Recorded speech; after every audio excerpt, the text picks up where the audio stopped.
네, 안녕하세요. 아까 일부 세션이 끝났는데요. 이번에는 개발자를 위한 아직도 돈 주고 DB 쓰나요? 개발자를 위한 세션을 시작하겠습니다.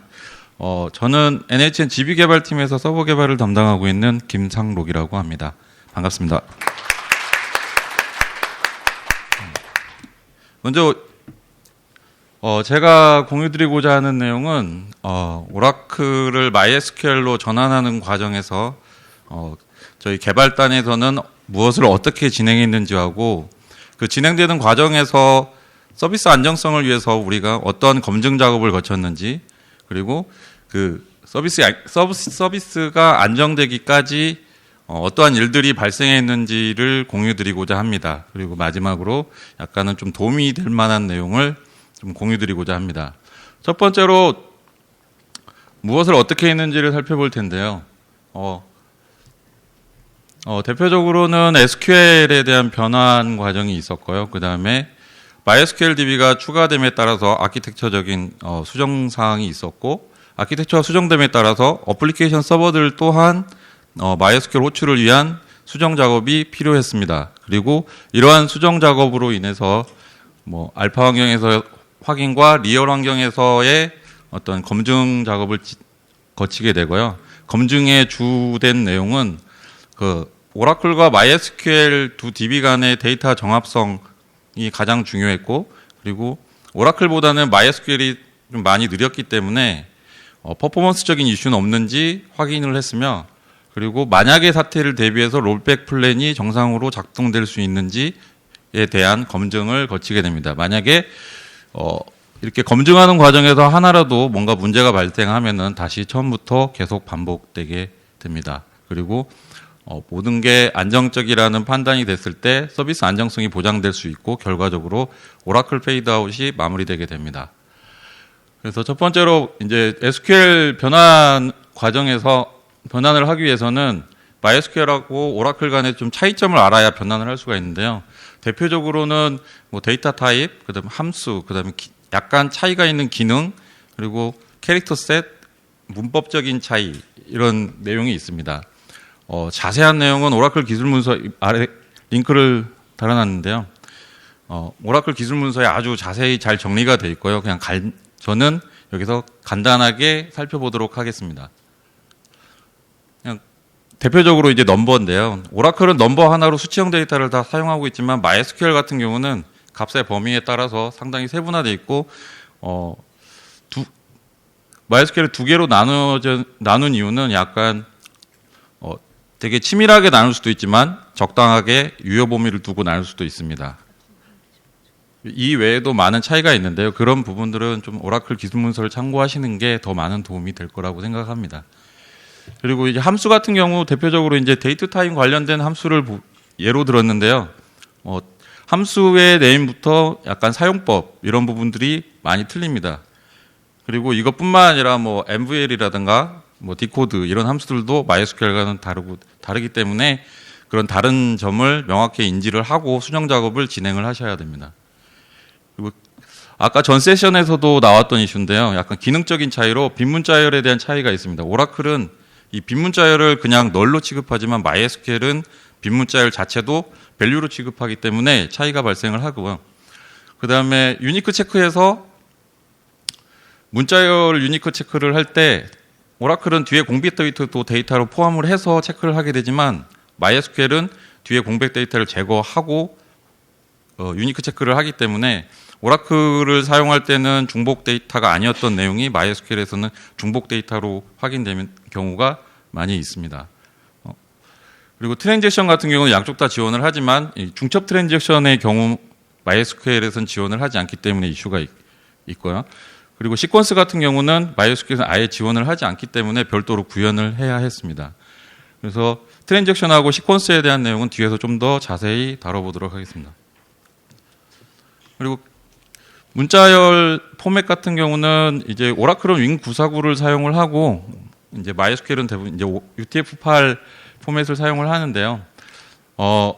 이 캐릭터 셋 변환 과정에서 약간 이슈가 있었기 때문에 여기서 언급을 했고요. 뒤에서 좀 자세하게 설명드리도록 하겠습니다. 이 부분은 제가 좀 놀랬던 부분인데요. MySQL 같은 경우는 다른 RDB하고 다르게 업데이트 수행하는 규칙이 약간 다른데요. 간단히 설명을 드리면 여기서 왼쪽에서 계산된 컬럼 1이 뒤에서 대입 연산을 하고 있는데요. 앞에서 계산된 게 아직 커밋되지 않은 상태에서 뒤에 반영되는 차이가 있습니다. 이거는 MySQL만의 특징이고요.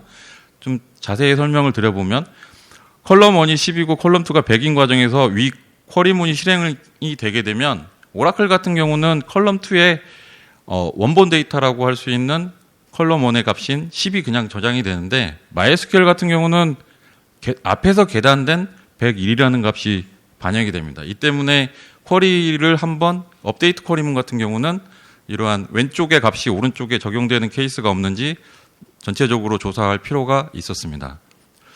저도 10년 넘게 개발을 해오고 MySQL로 개발을 했는데요. 이 부분을 이제까지 모르고 개발했다는 게 신기할 정도로 좀 의아했던 그리고 깜짝 놀랐던 내용인데.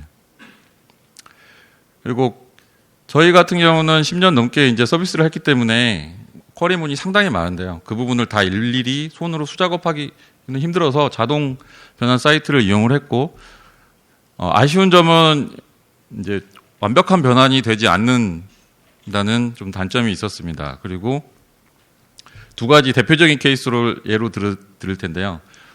첫 번째 아래 이 시스데이트 -31 같은 경우는 오라클의 이 시스데이트가 MySQL에서 함수로 정상적으로 변환된 것 같지만 MySQL에서는 이렇게 그냥 수치 계산을 하게 되면 저 값이 전혀 의도하지 않은 값으로 변환을 하게 되는데요. 이런 부분은 명확하게 MySQL은 데이트 타임 관련 함수로 명확하게 날짜 계산을 해 주어야 합니다. 그리고 값이 이상하게 의도치 않은 값이 나오는 것에 대해서는 뒤에서 조금 더 약간 예외적인 상황이 몇 가지가 있는데 좀 더 다뤄보도록 하겠습니다. 그리고 이렇게 날짜 계산하는 경우가 이게 쿼리 에러가 나면 인지하기 바로 체크가 될 텐데요. 이 부분은 쿼리 에러가 나지 않습니다. 그냥 쿼리는 정상으로 수행되지만 의도치 않은 결과가 이제 추출되게 되는 것이고요. 아래쪽에 있는 옛날 방식의 오라클의 이제 아우터 조인인데 MySQL은 표준 ANSI SQL만을 지원을 하기 때문에 명시적으로 아우터 조인에 대한 처리를 수동으로 변환을 해줘야 했습니다. 이게 대표적인 케이스고요. 이 외에도 몇 가지 변환되지 않는 예들이 있습니다. 그런 부분들은 대부분이 이제 쿼리 에러가 발생을 하기 때문에 그때 처리해 주시면 될 것 같습니다. 그리고 아키텍처적인 문제인데요. 저희는 처음 이제 이 페이드아웃 작업을 진행하기 전에는 중간에 DB 게이트웨이 프록시 서버를 두고 오라클과 이제 데이터 연동을 하고 있었는데요. 여기에 MySQL이 추가되면서 양쪽으로 데이터 미러링이 필요하게 되는데요. 가장 이상적인 구조는 이처럼 프록시에서 양쪽으로 호출을 처리하게 되면 어플리케이션 서버에서는 전혀 수정할 필요가 없기 때문에 이렇게 했을 때 가장 이상적이라고 생각을 처음에는 했었습니다. 그런데 이 작업을 위해서 조금 더 이제 세세하게 살펴보니 하나의 프로세스에서 양쪽으로 호출을 하게 되면 첫 번째로 MySQL 쪽 문제가 발생을 했을 때 기존 이미 서비스를 진행하는 오라클마저도 영향을 받을 수가 있기 때문에 문제가 될 수 있고요. 그리고 저희 같은 경우는 DB 게이트웨이가 이런 양쪽 호출을 위한 그 구조적인 설계가 되어 있지 않았기 때문에 생각보다 많은 수정이 필요로 했고 그 수정을 하게 되면 결과적으로는 안정적으로 서비스하던 오라클마저도 영향을 받을 수 있었기 때문에 차선책을 선택을 하게 됐는데요. 차선책은 그냥 어플리케이션 서버 DB 게이트웨이는 아예 분리를 하고 어플리케이션 서버에서 양쪽으로 호출을 하는 방식으로 진행을 했습니다. 그래서 MySQL에서 어떤 슬로우나 그런 문제가 발생을 했을 때 어플리케이션 서버에서 영향을 최대한 받지 않도록 하기 위한 내용들을 뒤에서 좀 더 설명드리도록 하겠습니다. 그래서 이중 호출을 하기 위해서 어플리케이션 서버에서는 요 MySQL 쪽 호출 부분을 처리를 해줘야 되는데요. 가장 쉽게 생각을 해보면 기존에 호출하던 부분을 그냥 오라클 호출하고 MySQL 호출하고 구문을 하나 추가하면 쉽겠지만 이렇게 했을 경우에는 상당히 많은 부분의 코드 수정이 발생을 하고 많은 부분이 코드 수정이 발생을 했기 때문에 어떤 문제가 발생했을 때 원인 파악부터 해서 다시 그 문제를 수정된 내용을 반영하기까지 상당히 많은 공수가 들어가게 되고요. 그리고 QA 또한 많은 공수가 들어가게 됩니다. 그래서 요구사항을 좀 정리를 해봤는데 저희가 원하는 거는 첫 번째로 서비스 영향이 없어야 됐고요. 두 번째로는 어떤 문제점이 발생을 했을 때 빠르게 파악하고 빠르게 수정을 하고 그거를 빠르게 반영할 수 있는 것을 원했습니다. 그리고 여기 런타임 설정이라는 것은 서버 개발자분들은 아마 많이 경험을 하셨을 텐데 이런 큰 작업을 했을 때 장애가 발생을 하게 되면 보통 꼭 잘 때 장애가 발생을 하잖아요. 그리고 자다가 깨서 서버 원격으로 들어가서 뭐 후처리를 하고 뭐 이런 작업을 해야 되는데 그런 부분을 좀 최소화를 하고자 했고 그로 인해서 서비스 영향 또한 최소화할 수 있는 그런 것을 위해서 런타임 설정 변경이라는 기능을 넣었고요. 이 부분은 뒤에서 좀 더 자세히 설명드리도록 하겠습니다.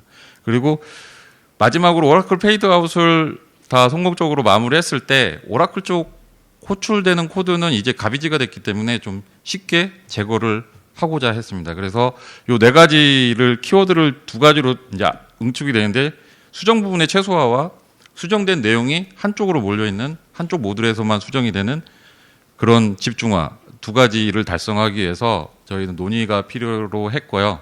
그래서 논의하는 과정에서 이런 호출부는 결국 이런 구현부를 실행을 하게 되는데 이 부분에서 약간 힌트가 있지 않을까라는 생각을 하게 됐고요. 결과적으로는 호출부를 수정하는 것이 아니라 구현부 안에서 양쪽 호출을 처리하게끔 호출하는 내용을 저 구현부 안에다 넣으면 되지 않을까라는 생각을 했습니다. 그래서 막상 넣어 보니까 상당히 깔끔하게 됐고 그 중에 약간 이름으로 구분되는 이 부분이 또 힌트를 줬는데요. 이름이니까 저희는 이제 이 부분은 네임스페이스를 이용해서 약간 분기 처리가 가능하겠다라는 생각을 했습니다. 그래서 네임스페이스를 전처리기화와 네임스페이스를 이용해서 약 3가지 버전의 코드가 자동으로 이제 별 코드 작업 없이 네임스페이스로 해서 자동으로 이제 코드가 만들어지는 그런 과정인 거고요. 그렇게 해서 이제 매크로를 이렇게 확장을 하게 되는데 저희는 총 4가지 모드가 있습니다. 이 부분은 이제 서비스 안정성을 위해서 4가지 모드를 지원을 했는데요. 첫 번째는 이제 오라클 데이터를 사용하는 오라클 메인 모드가 있고 두 번째로는 마이스큐엘 데이터를 사용하는 마이스큐엘 메인 모드 그리고 마이스큐엘만 사용하거나 아니면 오라클만 사용하는 각각의 버전 그래서 4가지 모드를 지원을 했습니다. 근데 이 부분을 매번 서버 바이너를 패치할 수 없기 때문에 동적으로 설정 파일을 통해서 이 부분을 컨트롤하기를 원했고 결과적으로는 약간 이쪽에 그 설정 파일을 로드를 해서 저 모드별로 이게 호출되게끔 했고요. 아까 런타임 설정 변경이라는 내용이 있는데 똑같이 이 설정 파일을 읽는 것과 마찬가지로 이 부분에 약간 추가를 해서 슬로우가 발생하거나 그 함수가 어떤 실패가 발생하거나 그래서 영향이 발생했을 경우에 그 함수 같은 경우는 이제 이중 호출을 제외하도록 처리하는 코드가 여기에 이제 추가적으로 들어가 있는데요.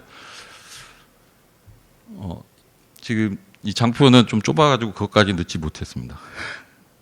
그래서 실질적으로는 저희 서버 코드에는 이 딱 단 요와 같이 매크로 한 줄이 추가가 됐고 요 매크로 안에서는 이와 같은 다양한 모드를 설정 파일로 컨트롤을 하면서 저희가 필요한 호출을 실행을 하게끔 구현을 했습니다. 이건 저희가 실제로 사용한 설정 파일인데요. 여기서 보시는 것처럼 이제 저희 이제 모드 오라클을 사용할 것인지 마이스큐엘을 사용 이런 컨트롤하기 모드고 아래 부분이 이제 함수별로 이제 세부 컨트롤을 하는 내용인데요. 이렇게까지 했던 이유는 아까 말씀드렸던 그 장애 사항도 있지만 저희는 서비스를 진행하면서 계속 오라클 페이드아웃 작업을 진행을 했기 때문에 새롭게 추가되는 것들도 있었고 그런 것들은 또 완료가 되지 않은 상황에서는 호출되면 안 되고 이런 것들이 컨트롤이 필요했기 때문에 일일이 이제 각 기능 함수 하나하나 컨트롤 할 수 있게끔 이렇게 설정을 구현을 했습니다. 그리고 실제 이거는 서버 코드인데요. 보시는 바처럼 기존 코드에 딱 매크로 코드 한 줄만 들어가 있는 상당히 깔끔한 모습을 볼 수 있습니다. 그리고 이제 이렇게 SQL 변환부터 아키텍처의 수정 그리고 어플리케이션 수정까지 이제 완료가 되면 그 수정된 내용을 반영을 해서 서비스 안정성에 대한 검증이 필요한데요. 그 서비스 안정성을 위해서는 아까도 처음 장표에서 말씀드렸듯이 데이터 정합성, 두 DB 간의 데이터 정합성과 그다음에 MySQL 쪽에서 퍼포먼스 이슈가 없어야 되기 때문에 두 가지를 체크를 하게 되고요. 간단하게 두 가지지만 요 안에는 저희가 작업을 했던 뭐 변환, 아키텍처, 뭐 어플리케이션 수정, 그다음에 타 부서와의 협업, 저희 모든 작업 내용에 대한 작업 내용 중에 하나라도 뭐가 잘못이 되면 이 두 가지는 절대 만족될 수가 없습니다. 그래서 이 두 가지를 항상 검증을 했고요. 그리고 한 번에 다 끝나면은 다행이겠지만 이 검증 처음에 바로 이제 이게 처음 검증이 됐다고 해서 MySQL로 바로 전환을 하게 되면 또 다른 이슈가 어떻게 나올지 모르기 때문에 저희는 3단계로 이제 검증 과정을 생각을 했고요. 첫 번째로 이제 아까 말씀드렸듯이 오라클 메인인데요. 이 부분은 양쪽으로 이중 호출을 하지만 실제 데이터는 오라클 데이터를 사용하는 단계입니다. 그래서 MySQL 쪽에 어떤 오류가 발생을 하더라도 실제 데이터는 오라클을 사용함으로써 서비스에는 영향이 없고 백그라운드에서 어떤 MySQL 이슈와에 대한 수정과 확인 그런 작업을 진행하는 단계입니다. 그래서 대부분의 이슈는 거의 99% 정도 이슈는 1단계에서 추출이 되고요. 두 번째 단계에는 이중 호출은 하지만 MySQL 데이터를 사용하는 단계에서 약 1% 정도 예외가 발생을 하는데요. 이 부분은 서비스에서도 약간 영향이 있습니다. 근데 저희 같은 경우는 대부분이 MySQL 메인 모드에서 그 예외가 발생했던 부분 약간 조회 쪽에서 아까 말씀드렸듯이 정렬 관련 문제 그리고 데이트 타임 관련된 뒤에서 좀 더 자세히 다루겠지만 데이트 타임 관련된 어떤 예외 사항이나 좀 그런 부분에 의해서 조회가 이상하게 된다거나 저희가 원했던 결과값이 안 나오는 경우 이제 MySQL 메인 모드에서 그 차이 때문에 이제 예외가 발생을 했고 그런 부분을 이제 수정할 수 있는 단계고요. 근데 굳이 MySQL 메인 모드에서 이중 호출까지 하는 이유는 좀 크리티컬한 문제가 발생을 했을 때 MySQL을 중단을 하고 바로 오라클로 변환을 할 수도 있는 상황이 발생할 수 있기 때문에 데이터는 양쪽으로 똑같이 미러링을 하고 항상 MySQL 쪽의 데이터가 어떤 크리티컬 문제가 발생했을 때는 오라클로 바로 전환이 가능하도록 그렇게 구현되어 있습니다. 그렇게 그 검증 과정이 2단계까지 마무리가 되면 마지막으로 이제 MySQL만으로 서비스하는 단계로 이제 진행을 하게 되는데요. 지금까지는 2단계에서 큰 문제는 없었고요. 이 부분은 혹시 모를 어떤 이슈가 있을지 그거를 대비하기 위해서 진행하는 단계라고 볼 수 있습니다. 그래서 3단계까지 검증이 다 마무리가 되면 저희는 서비스 안정성을 보장할 수 있다고 판단을 했습니다. 그래서 퍼포먼스 같은 경우는 많은 모니터링 툴도 있고 저희 같은 경우는 이제 DBA 분들이 많이 봐주시고 이제 서버 개발자도 로그 파일을 통해서 어떤 문제가 있었는지 아까처럼 어떤 설정 파일 플래그가 꺼졌거나 이런 이슈가 있었는지 이런 것들을 다 확인하면서 퍼포먼스 이슈는 확인할 수가 있는데요. 데이터 정합성은 어떻게 확인을 할 건지 좀 논의가 필요했습니다. 그래서 첫 번째 논의는 좀 툴을 사용하면 어떨까가 논의가 됐고요. 툴에는 이제 오픈 소스 툴도 있고 상용 툴도 있는데요. 저희가 약간 그 리서치를 하는 단계에서 불필요하게 기능이 많거나 아니면은 가볍고 오픈 소스인 경우에는 약간 퍼포먼스적인 이슈도 있고 그런 이슈가 발생할까지 리서치 비용이 좀 너무 소모가 되는 것 같아서 좀 가볍게 확인할 수 있는 방법은 없을까 고민을 하게 됐고요. 저희는 쉽게 가기로 생각을 했습니다. 그래서 데이터 중요도를 키워드로 잡고 중요한 데이터는 모든 데이터를 하나씩 비교하는 툴을 만들어서 비교를 하게끔 했고요. 약간 중요도가 낮은 데이터는 레코드의 카운트와 각 컬럼의 썸 값을 비교를 함으로써 이게 일치했을 경우에는 데이터 정합성에 문제가 없다고 판단하기로 하고 진행을 했습니다. 그래서 저희는 실제로 저렇게 해서 데이터 정합성을 확인을 했고요. 그로 인해 뭐 문제가 되는 경우는 아직까지 발생되지 않았습니다. 그리고 정합성까지 모든 걸 검증하는 과정에서 많은 어떤 사이드 이펙트들이 있었는데요. 그걸 원인이 되는 내용하고 어떻게 해결했는지에 대해서 공유 드리도록 하겠습니다. 첫 번째로 어플리케이션 수정단에서 어려운 내용은 아니고 누구나 다 알고 있는 내용인데요. 이중 호출이 됐을 때 아웃풋 파라미터에 이런 컨테이너가 있을 경우에, 그리고 참조로 이제 아웃풋 파라미터이기 때문에 이중 콜을 하게 되면서 MySQL 데이터하고 오라클 데이터 둘 다 저 컨테이너에 적재되면서 실제 서비스에 문제가 가는, 영향을 주는 케이스가 있었고요. 이 경우는 저희는 예를 들어서 오라클 메인 모드에서는 오라클 데이터만을 필요로 했기 때문에 이 부분에서는 이렇게 메인 콜이 어느 쪽인지를 확인을 해서 그냥 쉽게 해결을 할 수가 있고요. 두 번째로는 이제 호출의 횟수인데요. 이렇게 이중 콜을 했을 때 함수 A에서 함수 B를 호출하게 되면 이런 식으로 약간 2의 n승 이상의 호출이 발생을 하는 문제가 발생을 하는데요. 처음에는 앞에서 본 것처럼 약간 메인 콜인 현재 루틴이 MySQL 쪽인지 오라클 쪽인지 판단해서 이거를 함수로 호출해라 이거를 생각을 했었는데, 가만히 생각해 보니까 그냥 네임스페이스를 빼면 쉽게 해결이 되더라고요. 그래서 처음에 고민을 해서 네임스페이스와 매크로로 처리를 했던 내용에 좀 덕을 많이 봤습니다. 그리고 이제 물리적인 서비스 안정성을 위해서 게이트웨이 서버의 물리적인 이중화 때문에 발생하는 문제인데요. 데이터가 이렇게 전달이 됐을 경우 실제 데이터 DB에 저장되는 순서가 다르게 될 수 있는 경우가 있는데, 이거는 원천적인 수정은 불가능합니다. 근데 이거를 해결하기, 이 이슈가 발생했던 케이스를 예를 들어보면 이런 경우인데요. 두 인서트 문이 차례대로 1번과 2번 작업이 전달이 됐을 때, 그리고 인서트 문 안에서 이와 같이 이제 시퀀스를 추출하는 함수가 쿼리문 안에 있을 때 문제가 되는 상황인데요.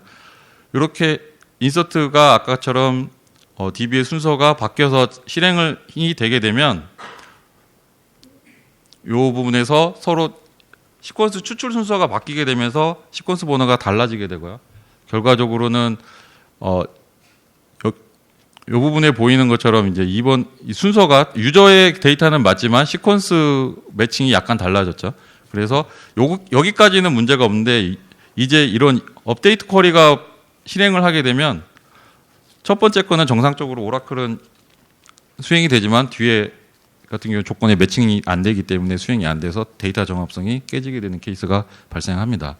그래서 이 부분을 해결하기 위해서는 저 쿼리를 수정을 했는데, 일단 시퀀스 번호를 추출하기 위한 쿼리를 따로 분리를 하고 그 시퀀스 번호를 어플리케이션에서 먼저 받은 다음에 그거를 쿼리문에 변수로 전달을 해서 같은 번호를 사용하게끔 처리를 하면 똑같은 시퀀스 번호로 데이터가 저장이 되고 문제는 해결이 되게 됩니다. 그리고 캐릭터 셋 문제인데요. 저희 같은 경우는 DB 게이트웨이 서버에서 ODBC 드라이버를 통해서 연결을 하고 있는데, 캐릭터 셋 연결의 캐릭터 셋 설정이 EUCKR로 되어 있습니다. 그리고 MySQL은 UTF-8로 문자열 포맷이 지정이 되어 있기 때문에 ODBC 드라이버는 자기가 전달받은 데이터를 UTF-8로 자동 변환을 하게 되는데요. EUCKL 같은 경우는 자동 변환돼서 그냥 저장되니까 문제는 없습니다. 하지만 UTF-8이 전달이 됐을 때 UTF-8 데이터를 다시 한번 UTF-8로 변환을 하기 때문에 문자열이 깨지게 되거나 아니면 변환이 불가능한 경우에 에러가 발생을 하게 되는데요. 예를 들면 이게 박정환 기사의 한문 UTF-8 데이터인데 이런 형식으로 깨지게 되고, 변환이 불가능한 경우는 not supported data type이라는 SQL 에러를 반환하게 됩니다. 좀 자세하게 살펴보면 박정환이 UTF-8이라는 그 헥사 코드를 보면 이렇게 생겼는데요. 실제로 DB에 저장을 하게 되면 이와 같이 헥사 코드가 전혀 다른 헥사 코드로 변환이 됐고 실제적으로 데이터가 깨지게 됩니다. 그래서 저희는 안시 코드는 UTF-8로 변환을 해도 동일하다는 거에 착안을 해서 실제 이름을 헥사 코드로 전달을 하고 쿼리 안에서 헥사 코드를 문자열로 다시 변환을 해서 이 문제를 해결을 했습니다. 거꾸로 MySQL에 저장되어 있는 데이터를 꺼내오는 것도 이슈가 있는데요. 이 부분은 EUCKR을 꺼내 와서 EUCKR로 그대로 어플리케이션 서버에서 이제 사용을 하면 문제가 안 되는데요. UTF-8을 꺼내 와서 UTF-8로 써야 될 경우에는 ODBC 드라이브에서 EUCKR로 변환을 해버렸기 때문에 다시 한번 변환을 해야 되는데요. 어플리케이션 서버에서 다시 EUCKR을 UTF-8로 변환할 수도 있지만 저희는 이제 라이트에서 헥사 코드를 이용해서 구현을 했기 때문에 꺼내오는 것도 약간 짝을 지어주는 의미로 똑같이 헥사 코드로 가져와서 어플리케이션 서버에서 헥사 코드를 문자열로 변환하게끔 처리를 했습니다. 그리고 이 슬로우 쿼리 같은 경우에서 이 부분은 오라클 같은 경우는 이제 정렬을 사용을 할 때 저렇게 정렬해서 계산을 해도 퍼포먼스 이슈가 없었는데요. MySQL에서는 상당히 그 퍼포먼스 이슈 슬로우로 많이 잡혔고요. 그래서 저희는 여기에서 계산하는 요 값들을 버추얼 컬럼을 사용을 해서 저거를 저장을 하고 그 버추얼 컬럼에 인덱스를 걸어서 퍼포먼스를 해결했습니다. 그래서 버추얼 컬럼을 사용한 이유는 그냥 간단히 스토리지를 낭비를 좀 최소화하기 위해서 버추얼 컬럼을 사용을 해서 이러한 슬로우 쿼리에 대한 이슈를 해결했고요. 아까 처음에 말씀드렸던 그 데이트 타임 관련된 이슈인데요.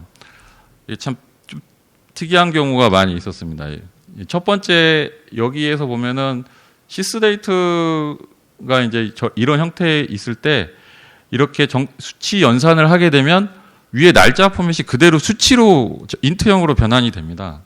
그렇게 되면서 인트형이 플러스 1이 되면서 날짜에 똑같이 됐지만 04초 안에 뒤에 05로 바뀌는 상황이 발생을 하게 되고요. 그리고 문자열 날짜 포맷에 대해서 이와 같이 플러스 1을 하게 되면 이 경우는 연도까지만 변환을 해서 2020이라는 숫자로 변환이 되게 됩니다. 그리고 여기 같은 경우는 이제 약간 그 데이트 타임 포맷 형식 지정을 얼마나 엄격하게 검사를 하느냐인데요.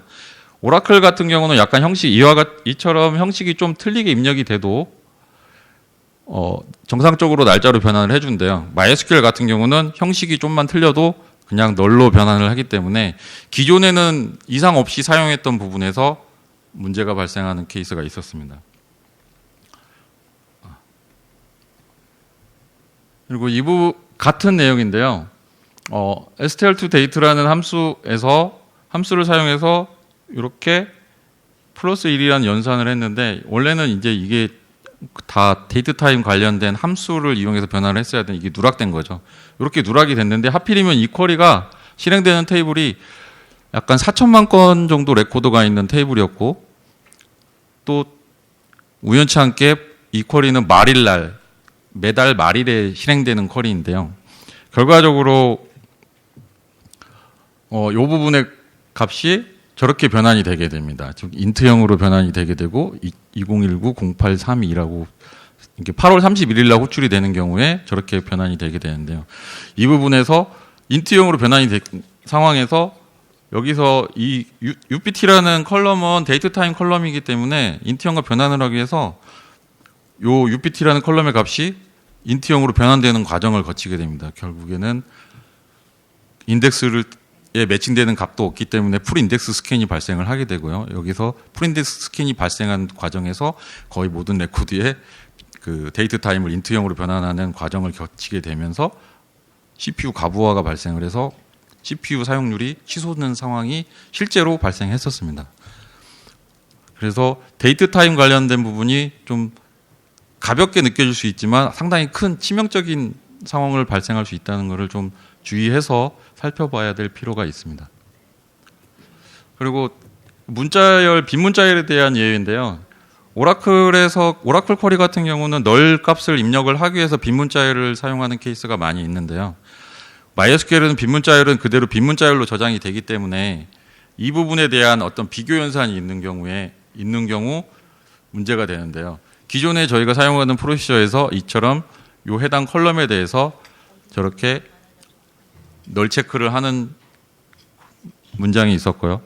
여기에서 MySQL에서는 빈문자열이 널이 아니기 때문에 저 널 체크가 안 돼서 저 업데이트 구문이 타게 됨으로써 데이터 정업식이 깨지는 상황이 실제로 발생을 했었습니다. 그래서 이런 경우에는 저 부분을 널로 바꾸거나 아니면은 비교 구문 안에 빈 문자열에 대한 체크를 추가를 할 필요가 있습니다. 그리고 MySQL에는 없는 이제 시퀀스를 구현하는 방법인데요. 저희 첫 번째 방법으로는 이렇게 테이블을 이용해서 시퀀스 번호를 관리하는 테이블을 하나 두고 그 시퀀스 번호를 추출하는 함수를 하나 만들어서 시퀀스 기능을 구현할 수 있는데요. 이 경우에는 업데이트 구문에서 저 이전 값인 넥스트 값을 참조를 하기 때문에 라이트와 라이트락과 리드락 간의 어떤 경쟁 때문에 데드락 위험이 좀 있습니다. 그래서 아주 빈번하게 사용되는 시퀀스 같은 경우는 위험이 있고요. 두 번째 방법으로는 오토 인크리먼트를 사용하는 건데요. 근데 오토 인크리먼트는 이제 관리 이슈가 상당히 큽니다. 이게 왜 그러냐면 오토 인크리먼트 사용하기 위해서 시퀀스별로 테이블이 추가될 필요가 있고, 그리고 MySQL의 단점인데 함수에서는 동적 쿼리 생성이 안 됩니다. 프로시저에서는 가능하지만 MySQL 함수에서는 동적 쿼리 생성이 안 되기 때문에 각 시퀀스 하나 추가할 때마다 이처럼 분기 처리 코드가 필요로 하게 되고요. 펑션에 대한 수정을 반영하기 위해서 시퀀스 하나 추가될 때마다 점검이 필요한 이슈가 발생을 하게 됩니다. 그래서 관리 이슈가 상당히 높고요. 그래서 저희는 약간 시퀀스 번호의 추출 추이를 좀 보고 첫 번째 방법을 사용해도 될 것 같다는 판단 하에 첫 번째 방법으로 현재 사용을 하고 있고, 현재 아직까지는 문제없이 잘 사용하고 있습니다. 그리고 오라클은 이제 시퀀스의 최적화를 위해서 캐시 기능이 있는데요. 이 때문에 점프하는 현상이 발생을 하고, 오라클에서 이 시퀀스 번호가 점프를 하게 되면 MySQL은 저희가 이제 순차적으로 일씩 더해서 시퀀스를 할당을 하기 때문에 한쪽에서 점프를 하게 되면 시퀀스 번호가 매칭이 깨지게 되고 결과적으로는 데이터 정합성마저 다 깨지게 되는데요. 시퀀스가 깨지는 이유는 첫 번째로는 이제 추출하는 노드의 영향을 받는 경우인데요. 첫 번째 노드에서 1부터 1000까지 캐시를 했을 경우 한 상황에서 두 번째 노드에서 캐시를 하게 되면 그 다음 시퀀스 번호를 캐싱을 하게 되고, 이 경우에서 이런 상태에서 어플리케이션 서버는 이제 노드 1에 연결이 돼서 작업을 진행한다고 했을 때 저 캐시된 1000번까지 다 사용하게 되면 다음 시퀀스는 노드 2에서 가져간 1001번에서 2000번을 제외한 그 다음 시퀀스를 캐싱을 하게 됨으로써 1000번에서 2001번으로 시퀀스 점프가 발생을 하게 됩니다. 그래서 그 시퀀스를 추출을 할 때 어느 노드에서 추출을 할 건지에 대해서 주의해서 추출을 해야 되고요. 두 번째 이슈로는 이제 캐시 에이지드 아웃이라는 어떤 그 캐시에 대한 관리 룰인데요. 시퀀스 캐시 같은 경우는 쉐어드 SQL 에리어에 할당이 되는데, 여기에 할당된 리소스 같은 경우는 사용 빈도가 낮을 경우, 사용이 한동안 안 될 경우 이제 자동적으로 리소스를 반환시키는 기능인데요. 이 경우에도 제가 만약에 1000번까지 캐시가 돼 있는 상황에서 사용 빈도가 낮아가지고 900번까지만 사용을 했는데 반환을 해버리면 다음 캐시 할당은 다시 1001번부터 받기 때문에 900번에서 1000번까지의 캐시 점프가 시퀀스 점프가 발생을 하게 됩니다. 아까 말씀대로 시퀀스 점프가 발생하게 되면 데이터 정합성까지 영향을 받게 되고요. 그래서 이 부분은 이제 오라클의 옵션이 있는데요. 여기서 반환하지 않겠다는 옵션을 설정함으로써 해결할 수 있습니다. 그리고 중첩 트랜잭션 이슈가 있었는데요. 이처럼 프로시저 1 안에서 프로시저 2를 호출을 했고, 만약에 프로시저 2에서 롤백 처리를 했을 경우에는, 오라클 같은 경우에는 프로시저 2에서 트랜잭션을 따로 잡았기 때문에 프로시저 2에서만 수행했던 그 내용이 롤백이 되지만, MySQL에서는 중첩 트랜잭션을 지원하지 않기 때문에 그 전에 수행됐던 모든 내용이 다 롤백이 돼버립니다. 그래서 원했던 기능과 전혀 다른 상황이 발생할 수 있는데요. 저희는 이거는 MySQL에서 따로 구현해서 어떻게 해결할 방법이 없기 때문에 프로시저 내부에 있는 모든 트랜잭션을 다 제거를 했고요. 결과적으로는 어플리케이션에서 모두 트랜잭션을 관리하게끔 수정을 했습니다. 그리고 이 전환 작업을 좀 진행을 하면서 좀 퍼포먼스 이슈가 좀 있었는데요. 그런 부분을 사전에 좀 체크가 가능했으면 좋았을 것이라는 생각에 이후에 이런 작업을 진행을 하시는 분들은 약간 테스트, 리얼 환경 레코드만큼 이렇게 대용량이 필요한 경우에 퍼포먼스 어떤 이슈가 있는지 확인이 필요한데 알파 환경에서는 레코드가 많이 준비되지 않았기 때문에 확인되지 않습니다. 그래서 이런 경우 테스트 데이터베이스가 있으면 리얼 환경과 동일한 테스트 DB를 좀 구축을 할 수가 있으면 좀 도움이 될 것 같고요. 아까 처음에 말씀드린 대로 DB 게이트웨이 쪽에서 처리가 가능한 구조로 잘 돼 있다면 어플리케이션 서버는 서버 그 수정 작업이 필요가 없기 때문에 상당히 작업이 용이하게 되고요. 그리고 로그 서버는 제가 이제 어떤 서버에 이상 로그가 없는지 확인을 하기 위해서 많은 서버들을 다 왔다 갔다 하면서 확인을 해야 되는데 만약에 로그 수집 서버가 있어서 한쪽에서 모두 확인이 가능했다면 좀 작업의 편의성이 상당히 좋아질 거라고 생각이 됩니다. 그리고 모든 작업에는 체크리스트 관리하는 게 기본이긴 하지만은 대부분 이제 바쁘다 보면은 이거 관리가 안 되는데요. 되도록이면 좀 신중하게 꼼꼼하게 체크리스트를 관리하는 게 본인 스스로 자기가 할 어떤 그 업무량을 줄이는 방법이라고 생각을 하시고 체크리스트를 관리하시는 게 최종 결과적으로는 상당히 많은 도움을 받으실 수가 있습니다. 그리고 정합성 확인을 할 때 저희는 이제 로그 확인이나 이런 것들을 할 때 리눅스 커맨드에서 이제 문자열 관련된 커맨드를 많이 사용을 했는데요. 대표적인 케이스 하나 예로 드린 거고요. 한 가지 이렇게 빨갛게 표시한 이 부분이 있는데 저희 한 궁금해서 이 부분을 좀 표시를 했습니다.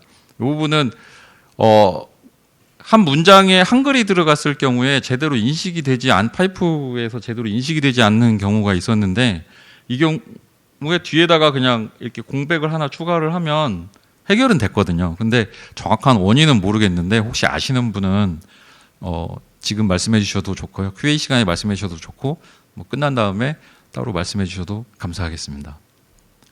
네, 이상으로 발표를 마치겠습니다. 혹시 질문 있으시면 질문 부탁드리겠습니다. 네, 추가 질문 없으시면 여기서 마치겠습니다. 감사합니다.